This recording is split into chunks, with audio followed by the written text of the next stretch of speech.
Ancient China. The history of China is an extraordinarily interesting example of how the tendencies of state socialism find expression in a multitude of forms over a tremendous span of time.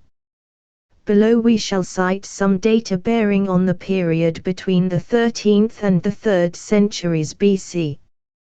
This epoch is divided into two parts: the ancient, the Yun, and the early Zhou of classical Chinese historiography, and the late Chunqiu and Chin. The boundary between them lies in the 5th century BC. The Yun era comprises the earliest non-mythic period in Chinese history. Songs and chronicles supply some information on it, in addition to archaeological evidence. Some of the most important knowledge about the Yun comes from inscriptions on bones and tortoise shells used for divining. These inscriptions are assigned by Maspero to the 12th to 11th centuries BC and by Kyomojo to the 14th to 13th centuries. The sources point to a society based on hunting and agriculture. Cultivation was by and large confined to riverbanks. Artificial irrigation was little used. The manufacture of bronze utensils and spinning and weaving achieved a high level of technical proficiency. A writing system had been developed and the calendar was in use. Power belonged to the king or wang. In a later chronicle, a legendary king, Pan Keng, in ordering his people to populate new areas, says, quote, "You are all my cattle and people." End quote. He warns that in case of disobedience they will have their noses cut off and all their descendants will be destroyed. Quote, "So that bad seed should not get into the city." End quote. The commentary to an ancient chronicle, 6th-5th centuries BC, states that, quote, "Zhou, the Wang of Yun, had hundreds of thousands, millions of people." End quote. That the Wang occupied a central place in Yun society is indicated by the huge number of human sacrifices that accompanied his burial. The grave of a Wang was surrounded by up to 1,000 corpses. On the other hand, such mass slaughter, apparently of war prisoners, made the spread of slavery rather improbable. In agriculture, no trace of individual land allotment has been found. Control over work on the land was in the hands of agricultural officials. The bureaucratic nature of agriculture is suggested by inscriptions on dice used in fortune-telling. For example, the augury directs the Wang to order the common folk to go to the fields for the harvest. Or, the common folk are to be ordered to sow millet. The conquest of the Yun Empire by the nomadic Zhou tribe transformed the latter into a privileged class of society, but little changed in the general structure of life. As before, work on the land was controlled by officials subordinate to the king. Numerous songs describe agriculture based on the use of large groups of peasants directed by officials who indicate where, when and what to sow. For example, land officials were instructed as follows. Quote, "Our ruler summons us all, orders you to lead the plowmen to sow grain. Quickly take your instruments and begin to plow. Let 10,000 pairs go out. This will be enough." End quote. Elsewhere a similar scene is pictured. Quote, "1,000 pairs of people on the plain and on the mountain slope weed and plow the field." End quote. Of the harvest it is said, quote, "There are large granaries everywhere. In them, millions of tons of grain. 1,000 granaries must be prepared. 10,000 grain baskets must be prepared. End quote. Finally, the Wang gives his approval the ultimate goal of labor, quote, all the fields are completely sown. The grain is truly good. The Wang was not angry, he said, you peasants have labored gloriously. End quote. The historical book Han Shu, written in the 1st century AD, describes the organization of agricultural work thus, quote, before the population went out to work, the village head took up his place on the right of the exit, the agricultural officials on the left. They left their places after everyone had departed for the fields. In the evening, the same thing was repeated. End quote. A line in a song runs, quote, rain falls on our common land and on our own fields. End quote. Thus, apart from the fields in which thousands toiled under the supervision of officials, there were individual plots analogous to those that existed in Peru and in the Jesuit state. Historical sources point to the state distribution of land. Quote, at definite times the population was counted and the land distributed. End quote. And, quote, the individual at the age of 20 received a field, at the age of 60 returned it, at an age over 70 lived in state dependency, up to 10 years of age was brought up by elders, on reaching age 11 was forced to work by the elders. End quote. All land and all people were considered to be the Wang's property. Quote.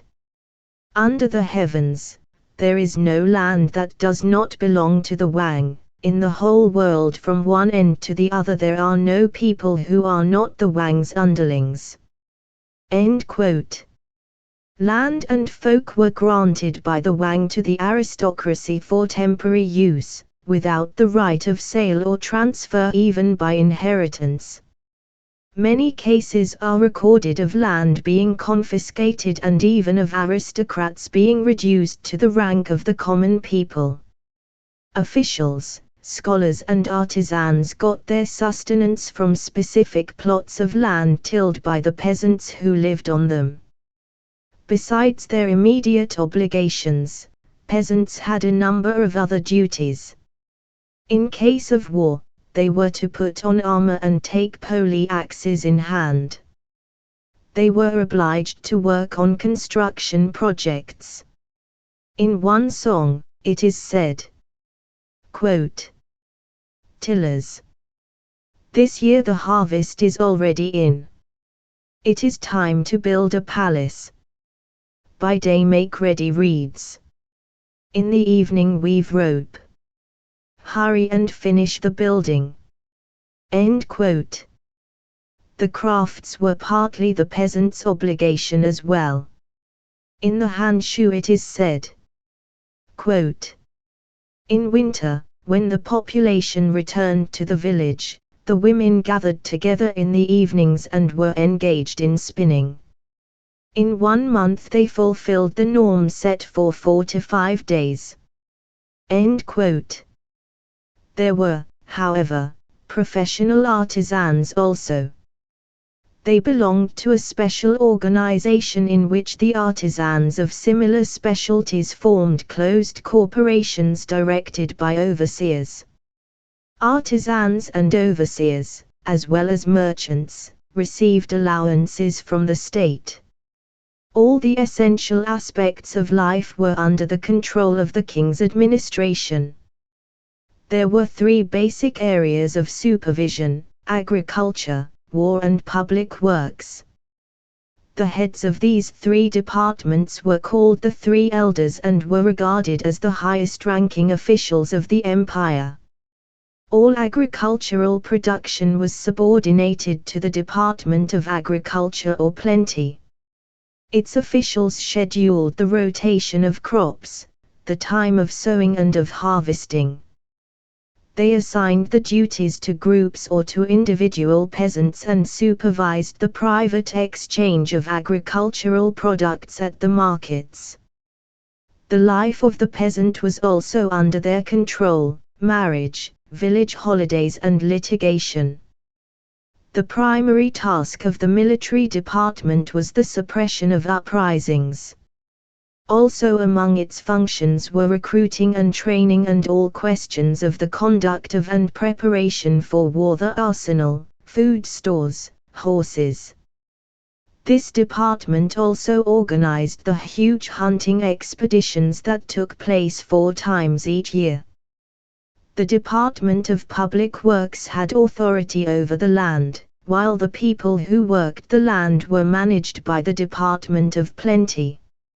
It established boundary lines, that is, undertook the periodic redistribution of land, it directed irrigation work, the building of roads, the cultivation of virgin lands. Artisans, architects, sculptors and armorers were at its disposal. Although there were objects, shells, copper bars, that were used as convenient means of exchange, all deliveries to the state consisted of produce, grain, canvas, etc. Private transactions, in most cases, also had the character of exchange in kind. In many respects, marriage had non-traditional forms. Among the inscriptions from the Ying period, we find listings of wives belonging to 2 husbands. In the Zhou epoch, marriage among the peasants was to a large extent regulated by the state. For example, in one source we read, quote, "Men are ordered to marry by age 30, girls, by age 20. This means that the deadline for marriage both for men and for women cannot be extended." End quote. At a specific time in spring, the emperor announced the day for weddings. A special official called a mediator informed the peasants that the time for, quote, "the joining of youths and girls," end quote, had come. The French sinologist Maspero believes that marriage in the true sense existed only for the aristocracy, for which it had the effect of sustaining the religious cult. Common folk did not establish clans and the family did not have a religious character. Marriage was denoted by different terms for the aristocracy and the peasantry. Maspero translates the former term as marriage and the latter as union. 77, p. 117. Legal functions were divided between the civil administration and the legal department. Civil authorities assigned penalties for minor crimes, a specific number of blows with a stick. In cases of repeated offense, the guilty party was handed over to the law department. 5 kinds of punishment were provided for by law for serious offenses: capital punishment, castration, or, for women, incarceration, cutting off of the heel, cutting off of the nose, branding. A codex attributed to King Mu of the beginning of the Zhou period contains a list of 3,000 offenses, of which 200 were punishable by death, 300 by castration, 500 by cutting off the heel, 1,000 by cutting off the nose and 1,000 by branding. The codex from the end of this epoch lists 2,500 offenses, 500 in each of the 5 categories of punishment. In many respects, the society of the Zhou period resembles that of the Inca Empire at the time of the Spanish invasion. But in China, history made possible a further elaboration of the social structure. The Zhou state did not fall victim to a foreign invader, but rather developed under the influence of internal factors. And quite unexpected features appeared. By the 5th century BC, the empire, officially under the dominion of the Zhou king, broke up into what were in reality small independent states that engaged in permanent warfare. This age is, in fact, called the Epoch of the Fighting Kingdoms. But the collapse of the monolithic state mechanism was compensated for by the development of individual factors. The teachings of Confucius proclaimed man's primary goal to be the moral and ethical perfection of his personality and the integration of culture with such spiritual qualities as justice, love of mankind, loyalty, nobility. A multitude of philosophical schools came into being. Vagrant scholars began to play a great role in the life of society.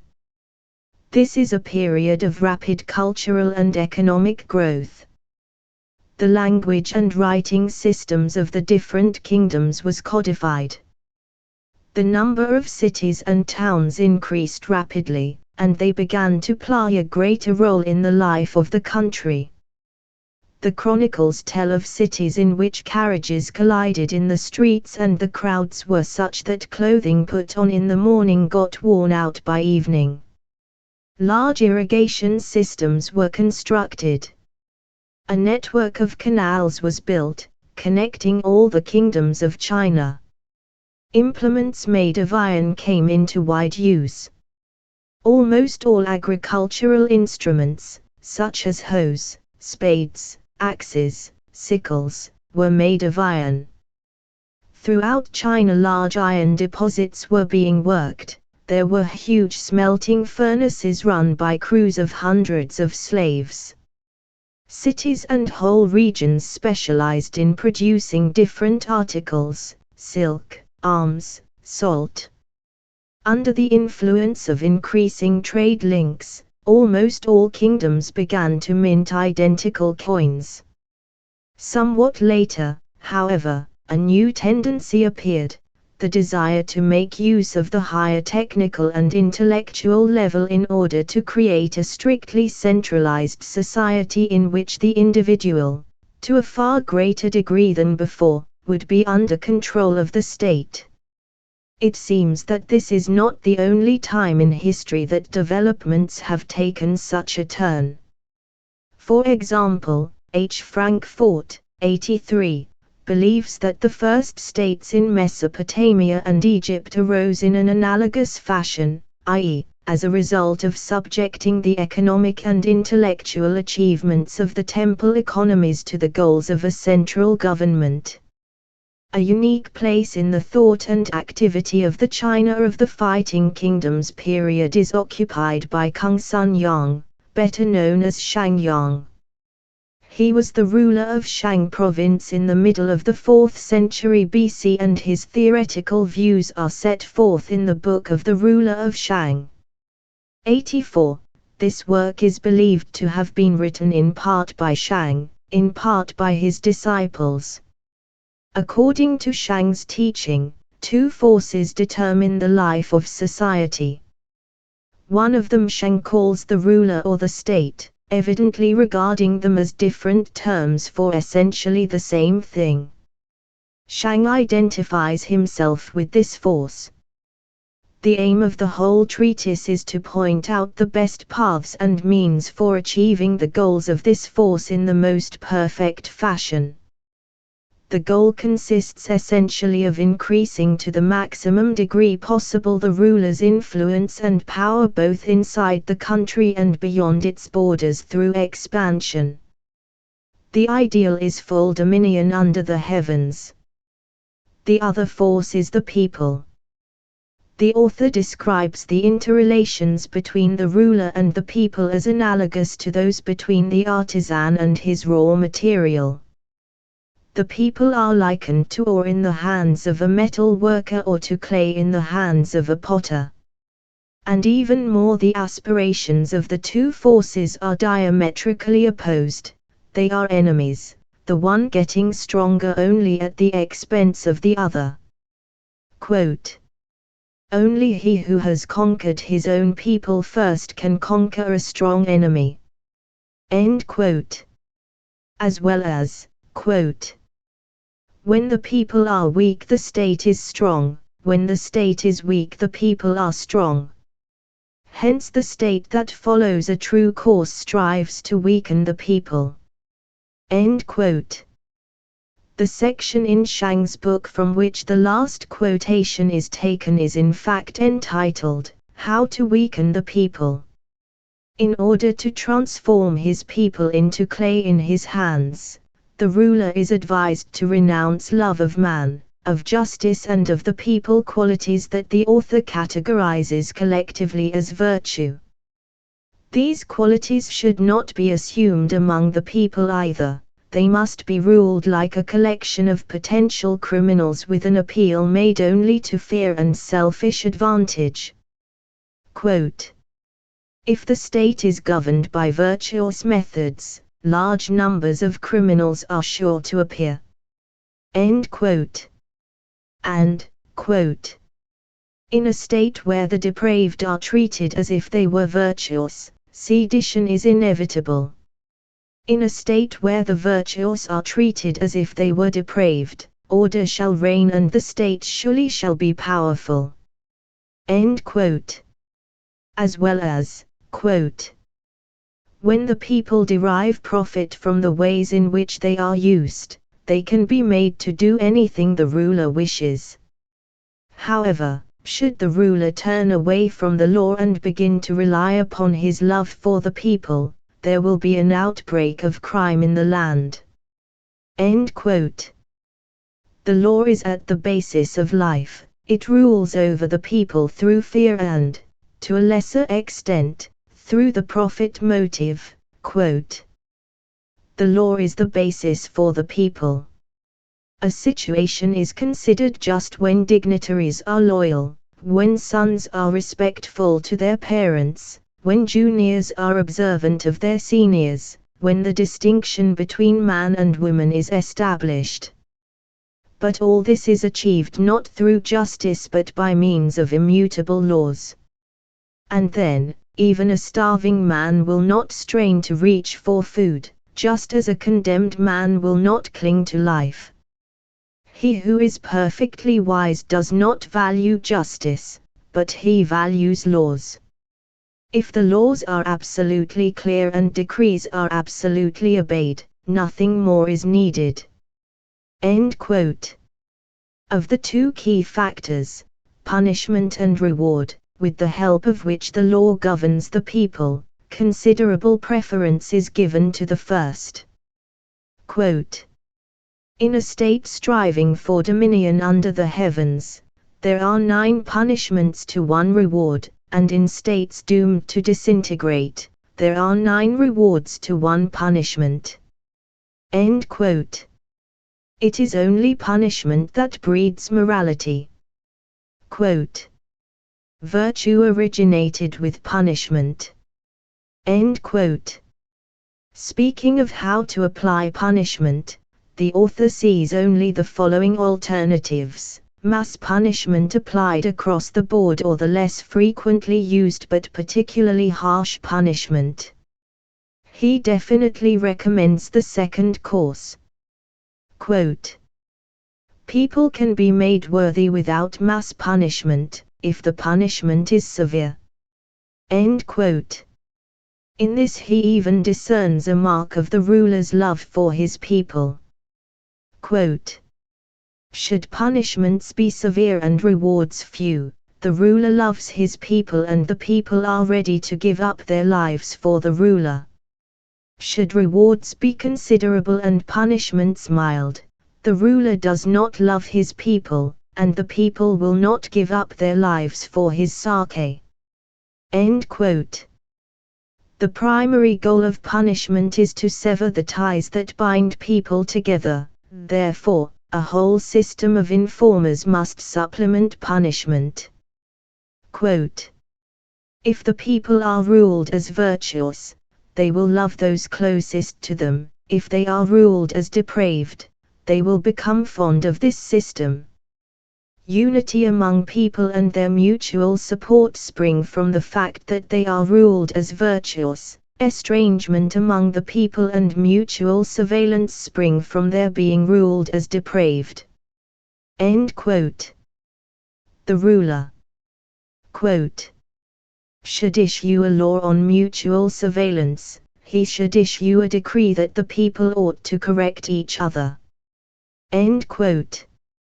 As well as, quote, regardless of whether the informer is of the nobility or of low origin, he inherits fully the nobility, the fields and the salary of the senior official whose misconduct he reports to the ruler. End quote. Denunciation is tied to a system of extended mutual liability. Quote, a father sending his son to war, the elder sending his younger brother, or the wife seeing off her husband, shall all say, don't come back without victory. And they will add, should you break the law or disobey an order, we shall perish together with you. End quote. As well as, quote, in a well-regulated country, husband, wife and their friends will not be able to conceal a crime one from the other without courting disaster for the relatives of the culprit, the rest will not be able to cover each other either. End quote. The author pictures this entire system as a more profound and significant form of humanity, a path toward the dying away of punishment, execution and denunciation, almost a withering away of the state through its maximum increase in strength. Quote, if punishment be made severe and a system of mutual responsibility for crime is established, people will not dare to expose themselves to the force of law. And when people begin to fear the results, the very necessity of punishment will disappear. End quote. And, quote, therefore, if by war, war can be abolished, then even war is permissible. If by murder, murder can be abolished, then even murder is permissible. If by punishment, punishment can be abolished, then even harsh punishment is permissible. End quote. As well as, quote, such is my method of returning to virtue, by the path of capital punishment and reconciliation of justice and violence. End quote. What is the social structure that Shang proposes to achieve by these means? He singles out two concerns for the Sake of which other human interests should be suppressed and to which everything should be subordinated, agriculture and war. He ascribes such exclusive importance to these entities that he introduces a special term to define them, translated as concentration on the one thing or unification. The whole future of the country depends upon this factor. Quote, the country that achieves unification, be it for 1 year, will be powerful for 10 years. The state that achieves unification for 10 years will be powerful for 100 years. The state that achieves unification for 100 years will be powerful for 1,000 years and will achieve dominion under the heavens. End quote. Only the following activities must be encouraged by the state. Quote, he who wants the flowering of the state should inspire in the people the knowledge that official posts and ranks of nobility can be obtained only by engaging in the one thing. End quote. All economic activity was to have a single goal: agriculture. Two explanations are given for this. In the first place, quote, when all thoughts are turned to agriculture, people are simple and easily governed. End quote. Secondly, agriculture helps feed the army during prolonged wars. Colonization and cultivation of virgin lands is proposed. Peasants are to be attracted from other lands to this end by promises of release from labor and military duties for 3 generations. It seems that the peasants who settled on virgin lands were usually under greater control and belonged to a royal domain. Thus the proposal to be free for 3 generations must have sounded especially attractive. Over and over, proposing this or that official measure, Shang Yong concludes the passage with the words, quote, "And then the virgin lands are certain to be cultivated." End quote. For the nobility, the only way to riches and a career must be through military service. Quote, "All privileges and salaries, official posts and ranks of nobility, must be given only for service in the army, there must be no other way. For only by this path is it possible to take a clever man and a fool, nobles and common folk, brave men and cowards, worthy men and those good for nothing, and extract all that is in their heads and their backs and force them to risk their lives for the sake of the ruler." End quote. In military activity there is no place for moral considerations. On the contrary, quote, "If the army commits actions that the enemy would not dare to commit, then this means that the country is strong. If in war the country commits actions the enemy would be ashamed of committing, then it will have gained an advantage."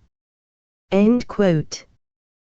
The ruler, too, is released from moral obligations toward his soldiers. He rules over them, as over all people by means of rewards and punishments. 3 enemy heads cut off results in a promotion to the rank of nobility. Quote, "If after 3 days a commander has not conferred this title upon anyone, he is sentenced to 2 years hard labor. A warrior displaying cowardice is torn to pieces by carriages, a warrior daring to disapprove of an order is branded, his nose is cut off and he is thrown down at the city wall." End quote.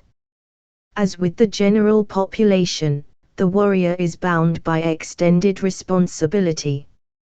Soldiers are divided into 5s and for ale offense by 1 all are executed. Thus, quote, "It is necessary to drive people into such a state that they should suffer if not engaged in agriculture, that they should live in fear if they are not engaged in war." End quote. Therefore, all external occupations, that is, not part of the one thing, are systematically suppressed. As a result, activities outside direct state control, those in which personal initiative and individuality were displayed, were the first to be cut off. Hence the abolition of private trade in grain is proposed. Then merchants will be compelled to turn to working the land, and, quote, "Wastelands are certain to be cultivated." End quote. Taxes were to be raised sharply so as to make trade unprofitable. And in general the role of gold was to be diminished so that it should play the least possible role. Quote, "When gold appears, grain disappears, and when grain appears, gold disappears." End quote. Merchants and their people should be drawn into performing state labor duties. The crafts are also not to be encouraged. Quote, "Common people are engaged in trade and are masters of various crafts so as to avoid agriculture and war. If such things take place, the state is in danger." End quote. Hired labor should be abolished so that private persons would not be able to undertake construction work. Mining and water transportation should become state monopolies. Quote, "If the right of ownership to mountains and reservoirs is concentrated in the same hand, then lands lying fallow will certainly be cultivated." End quote. And inhabitants should be attached to the land. Quote, "If the people are deprived of the right of free migration, then lands lying fallow will certainly be cultivated. End quote. All these measures can be summed up in one general principle. Quote, under the heavens there hardly was ever a case where a state did not perish when infested with worms or when a crack appeared. That is why a wise ruler makes laws eliminating private interests, thereby delivering the state from worms and cracks. End quote. The implementation of these principles, however, is prevented by a force which the book deals with at length. To denote this force, Shang uses a term that is translated as parasites or, literally, lice. Sometimes 6 parasites are enumerated, sometimes 8, in still other instances 10. These are the Shiqing and the Shuqing, the Book of Songs and the Book of History, the sources of artistic and historical education, music, virtue, veneration of old customs, love of mankind, selflessness, eloquence, wit, etc. Elsewhere, knowledge, talent and learning are added. What seems to be meant is culture in its broadest understanding and involving a certain level of ethical and moral demands. The existence of such parasites is incompatible with the one thing that the author elaborates, as well as with his whole program. Quote, if there are 10 parasites in a state, the ruler will not be able to find a single man whom he might use for defense or to wage war. End quote. As well as, quote, wherever there exist these 8 parasites simultaneously, the authorities are weaker than their people. End quote. In this case, the state will be torn apart. Quote, if knowledge is encouraged and not nipped in the bud, it will increase, and when it will have increased, it will become impossible to rule the land. End quote. As well as, quote, if the eloquent and the intelligent are valued, if vagrant scholars are brought into the service of the state, if a man becomes well known thanks to his learning and personal glory, then ways are open in the land to the unrighteous. If these 3 kinds of persons are not checked in their path, it will be impossible to engage the people in war. And Shang warns darkly. Quote, the people in the whole country have changed, they have taken to eloquence and find pleasure in study, they have started to engage in various crafts and trade, they have begun to neglect agriculture and war. If this trend continues, the hour of death is near for the land. End quote. In olden times, he says, things were not this way. Quote, the gifted were of no use and the ungifted could do no harm. Therefore, the art of ruling well consists precisely in the ability of removing the clever and the gifted. End quote. Finally, this idea is expressed in its most naked form. Quote, if the people are stupid, they can be easily governed.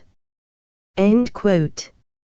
Shang teaching is reminiscent of a social utopia, a description of an apparent ideal state in which private interests are eliminated, love for kindred beings is replaced by love for state order, all aspirations are concentrated on the one thing and the entire structure is maintained by a system of informers, guilt by association and harsh punishments. But in one respect Shang occupies a special place among authors of such treatises. Many of them made attempts to implement their ideals. Plato, for instance, sought a ruler who would organize a state in the spirit of his teaching. Plato's attempts ended when the Syracuse tyrant Dionysius, upon whom he had set his hopes, sold him into slavery. Shang however, found his ruler and had the opportunity to realize his ideals. The prince of the state of Chin made him first minister, and Shang succeeded in carrying out a number of reforms. Here is what is known of Shang's legislation. 1. Farmers, those engaged in the essential thing, were freed from obligatory service. 2. Those discovered engaging in non-essential activities were turned into slaves. 3. Ranks of nobility were obtainable only through military service. High positions in the government could be given only to those who had already earned the rank of nobility. Those without rank were forbidden to display luxuries. In this way, the ruling class was transformed from a hereditary aristocracy into officials dependent on the favor of their superiors and the monarch. 4. The state was divided into provinces ruled by state officials. 5. Large families were split up, and grown sons were forbidden to live with their fathers. This measure is seen as an attempt to destroy the village community. 6. Fields were marked off with boundary lines. A number of historians see in this the destruction of community and the subordination of the peasantry directly to officials. Others view it as indicative of the freedom to buy and sell land. The spirit of Shang's book would seem to render the latter interpretation quite unlikely. 7. Capital punishment was introduced for the theft of a horse or an ox. 8. Every 5 households were united into a unit of shared responsibility and linked to another 5.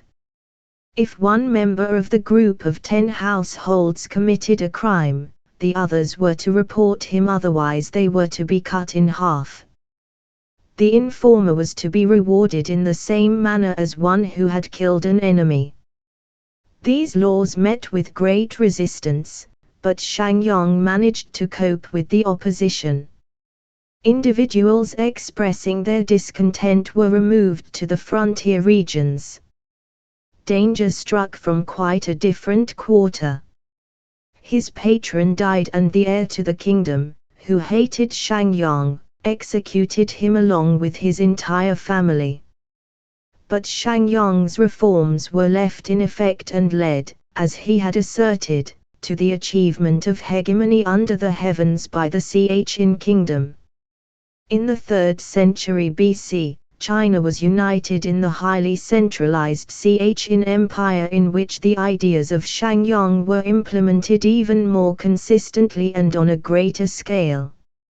At the head of the state stood the ruler, who took the title Huangti, a term which existed right up until 1912. It is translated as emperor, although it has more elevated connotations, something like divine sovereign of the earth.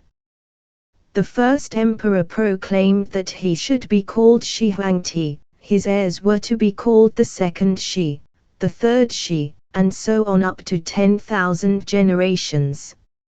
In fact, the dynasty was overthrown in the reign of his son. The emperor was proclaimed the sole high priest of the state. Inscribed on a stele erected by the emperor are the words, quote, "Within the limits of the 6 points, the 4 directions, plus up and down, everywhere is the land of the emperor. Wherever man's foot has trodden, there are no people who do not submit to the emperor." End quote. A historical concept current at the time held that the history of under the heavens consisted of a succession of 5 epochs, corresponding to the 5 elements: earth, wood, metal, fire and water. Black was designated the state color, corresponding to water, and the word people was replaced by the term the black-headed. The number 6, which indicated water, was declared to be sacred, and counting was to be based on this number. The responsible unit, which had contained 5 people, now included 6. The historically produced division of the country was abolished. Instead, the empire was divided up into 36 regions, and those in their turn into districts. The country was run by a centralized bureaucracy. Inspectors, who were directly responsible to the emperor, supervised the work of all officials and reported on it to the capital. During critical periods, such inspectors were also appointed to the army. District authorities were in charge of the rural elders, of the keepers of public morals, of the keepers of barns and granaries, of watchmen and postmasters. Cults and rituals were unified and local observances suppressed.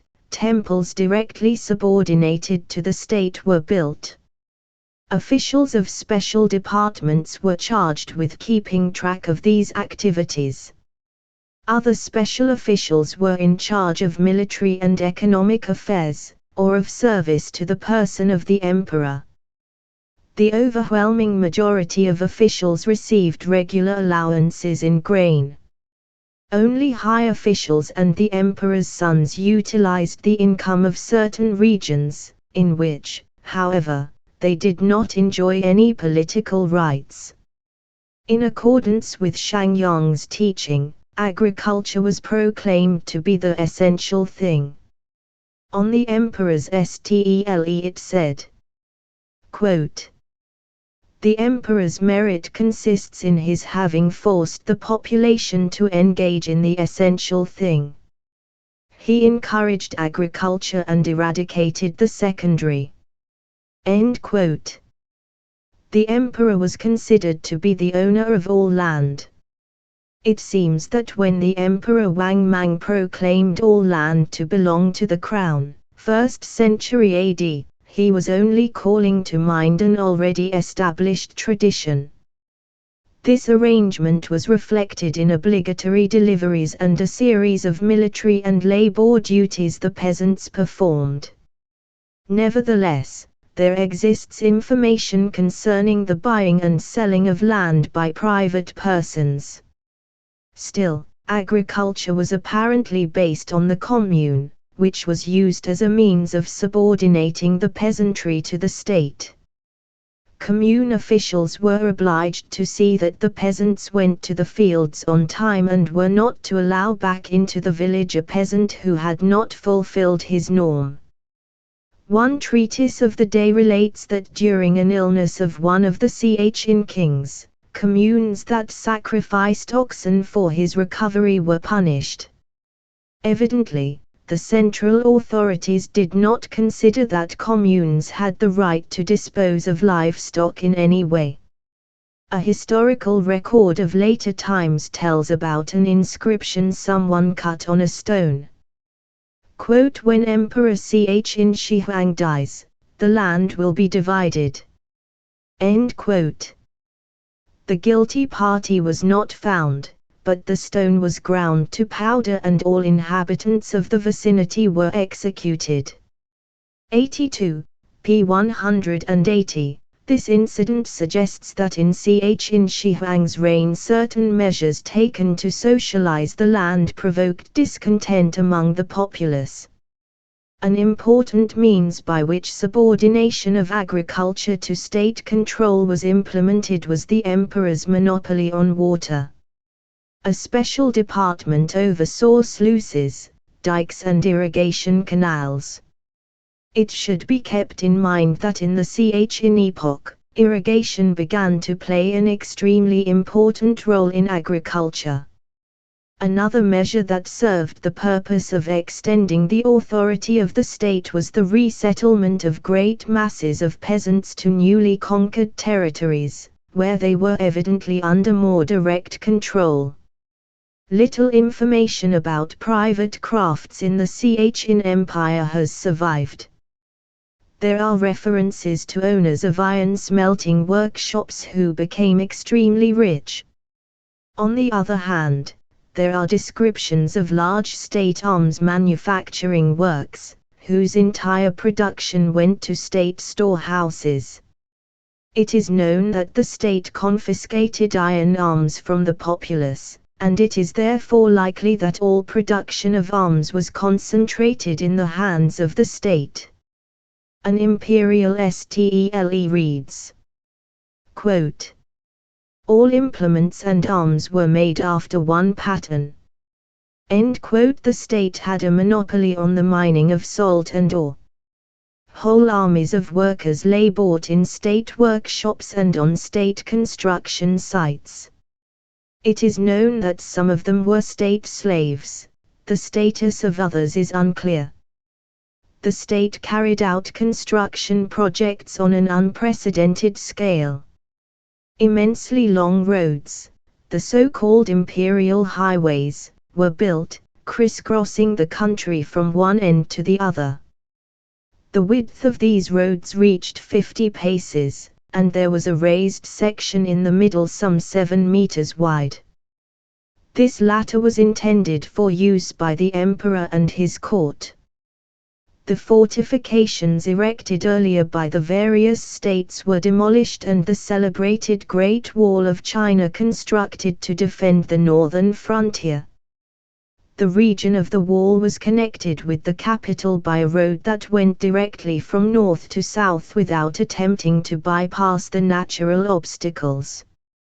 Quote, "Mountains were dug through, valleys filled in, and a straight road was built." End quote.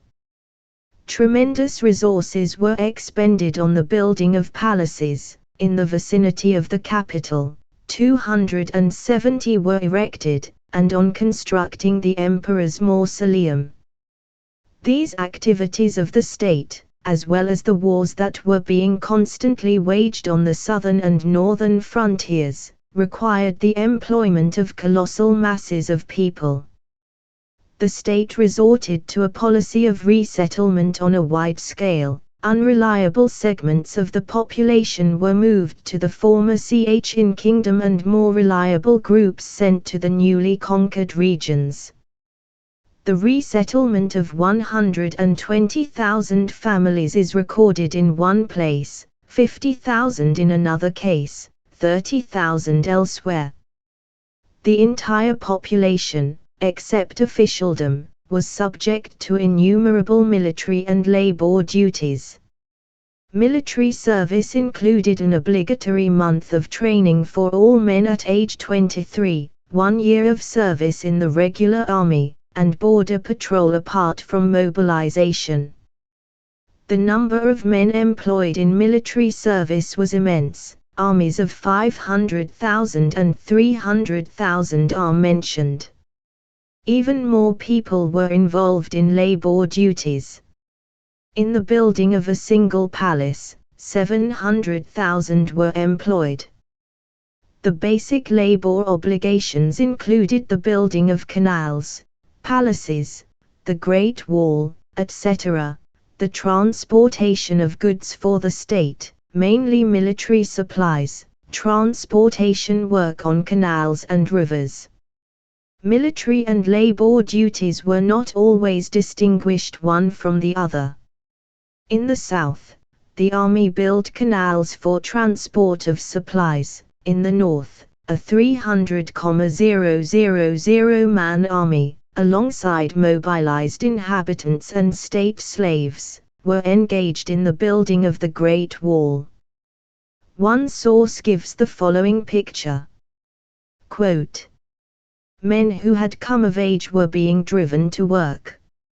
Along the roads there lay so many corpses that they could have filled the ditches." End quote. Such measures evoked mass flight of the population to forests, mountains and marshy regions. Others joined the northern nomads, or migrated to the Korean state. A new term appears in the sources, the category called people in hiding. It was not only the poor who fled. The emperor who came to power after the overthrow of the Xin dynasty decreed that those who returned to their districts would get back their fields and ranks. The Ch penal code was consistent with the ideas of Shang Yong. It is based on the principle of guilt by association. 6 relatives answered for each person. The criminal was executed, the others made into state slaves. Officials were bound by another form of mutual liability. The official who had appointed a guilty party and any others who knew of the crime but did not report it were subjected to the same punishment as the culprit. In other cases, execution of relatives of the 3 branches could be carried out, i.e., relatives on the father's side, the mother's and the wife's. This edict reads, quote, "First, brand all the criminals' relatives of the 3 branches of relationship, cut off their left and right heels and beat them to death with sticks. Their heads are then to be cut off and their flesh and bones thrown on the city square. If the criminal was a slanderer or a conjurer, his tongue is first cut out. This is known as execution through the 5 punishments." End quote. A milder form of punishment was the extermination of the criminal's immediate relatives only. There existed an extraordinary variety of execution: quartering, cutting into halves, cutting into pieces, decapitation with exhibition of the head on the square, slow strangulation, burying alive, boiling in a cauldron, breaking of ribs, smashing of the crown of the head. Other kinds of punishment included the cutting off of the kneecap or of the nose, castration, branding and beating with sticks. Conviction to hard labor for from several months to several years was widely used, as was enslavement. One chronicle recounts, quote, "All the roads were crowded with the condemned in scarlet shirts, and the jails were filled to overflowing like markets crowded with people." End quote. Perhaps the most notorious event in the reign of Ch Huang is the so-called book burning. The idea was to suppress any thought independent of the state and to obliterate historical sources that differed from official ones. The emperor's chief counselor proposed the form of the decree. In his letter he wrote, quote, "At present, Your Majesty has performed great deeds whose glory will spread through 10,000 generations. This, of course, cannot be understood by foolish scholars. At present, when you the Emperor have united the country, separated black from white and established unity, they honor their science and associate with people who disapprove of laws and directives. When they learn of an edict they discuss it in accordance with their scholarly principles. When they enter the palace they disapprove in their souls, when they come out again they engage in open discussion. And if this is not forbidden, then the condition of the ruler at the top will become worse, and at the bottom the parties will gain strength. It would be useful to forbid it." End quote. There follow suggestions for concrete measures that were, in fact, acted upon by the emperor. The edict in question reads, quote, "All books which are not concerned with the official history of the Ch state, except books which are under the keeping of high officials, are to be burned. All who still dare under the heavens to conceal books deemed seditious, are to be brought to the chiefs and the guards and burned together with their books. All who discuss these works are to be publicly executed. All who use the examples of the past to condemn the present are to be executed.